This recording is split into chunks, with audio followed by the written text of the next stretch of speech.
पद पाताल शीस अजधामा, परलोक अंग अंग विश्रामा। भ्रकुटि विलास भयंकर काला, नयन दिवाकर कच गनमाला। जासुग्रान अश्वनी कुमारा, निस और दिवस निमेष अपारा। श्रवण दिशा दस वेद बखानी, मारुत श्वास निगम निजबानी। अधर लोभ जम दसन कराला, माया से बाहु दिगपाला। आनन अनल अम्बपति जीहा, उत्पत्ति पालन प्रलय समीहा। रोम राज अष्टादश बारा, स्थित सरिता नस जारा। उदर उददे अदगो जातना, जग में प्रभु का बहु कल्पना। अहिंकार शिव बुद्धि अजय, मन शशि चित मान। मनुज बास सचराचर, रूप राम भगवान। अस विचार सुन प्राणपति, प्रभु सन भयरु बिहाय। प्रीति करौ रघुवीर पद, मम ई बात न जाय। बिहसा नारी बचन सुन काना, ओ मोह महिमा बलवाना। नारी स्वभाव सत्य सब कही, अवगुण आठ सदा उर रही। साहस नृत चपलता माया, भय विवेक असोच अदाया। त्रिपुकर रूप सकल तै गावात, विशाल भय मोहि सुनावा।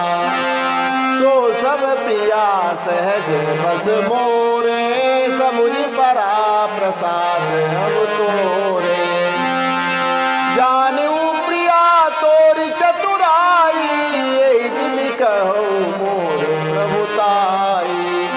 तब बत कही गूढ़ मृग लोचन, समुझत सुखद सुनत भय मोचन।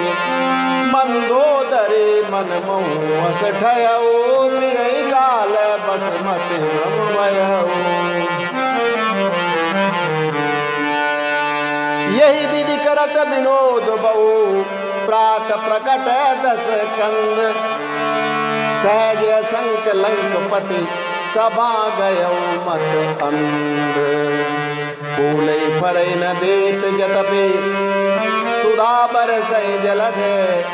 मूरख हृदय न चेत जो, गुरु मिलै विरंच समय। मूरख हृदय न चेत जो, गुरु मिलहि विरंच समय। इन चौपाइयों का सीधा सा अर्थ यह है कि मंदोदरी ने रावण से कहा, हे नाथ सुनिए, पाताल लोक जिन विश्वरूप भगवान के चरण हैं, ब्रह्मलोक सिर हैं, और सभी लोकों का विश्राम उनके अंग अंग में समाहित है। भयंकर काल जिनकी भौएं भ्रकुटी हैं, सूर्य नेत्र हैं, और बादलों का समूह जिनके बाल हैं। अश्विनी कुमार जिनकी नासिका है, पलकों का झपकना, खुलना बंद होना, ये रात और दिन है। दसों दिशाएं कान है, वायु जिनकी श्वास है, वेद जिनकी अपनी वाणी है। लोभ जिनके ओठ हैं, और जिनके दांत भयंकर यमराज के समान हैं। माया जिनकी हंसी है, दिग्पाल जिनकी भुजाएं हैं, अग्निमुख वो है वरुण। जीव और उत्पत्ति, पालन और प्रलय जिनकी क्रिया है, यानी रोजमर्रा के काम है। 18 प्रकार की वनस्पतियां उनके रोम हैं। पर्वत शिखाएं जो हैं वो अस्थियां हैं। नदियां उनके नसों का जाल है। नरक जिनकी नीचे की इंद्रियां हैं। इस प्रकार प्रभु विश्वमय हैं। इसमें अब ज़्यादा कल्पना करने की कोई आवश्यकता नहीं है। शिव जिनका अहंकार है, ब्रह्मा बुद्धि है, चंद्रमा मन है, और जिनका चित्त स्वयं भगवान विष्णु हैं, अर्थात चराचर जगत के स्वामी ने मनुष्य रूप धारण किया है। इसलिए हे प्राणपति, प्रभु श्री रघुनाथ जी के चरणों से प्रेम करते हुए मेरे सुहाग की रक्षा कीजिए, ऐसा कहा मंदोदरी ने रावण से। लेकिन पत्नी के वचन सुनते ही रावण जोर जोर से हंसा और बोला, ओहो, अज्ञान की महिमा बड़ी बलवान है। इसीलिए सभी कहते हैं कि स्त्री में 8 अवगुणों का निवास है: साहस, झूठ, चपलता, माया, भय, अविवेक, अपवित्रता और निर्दयता।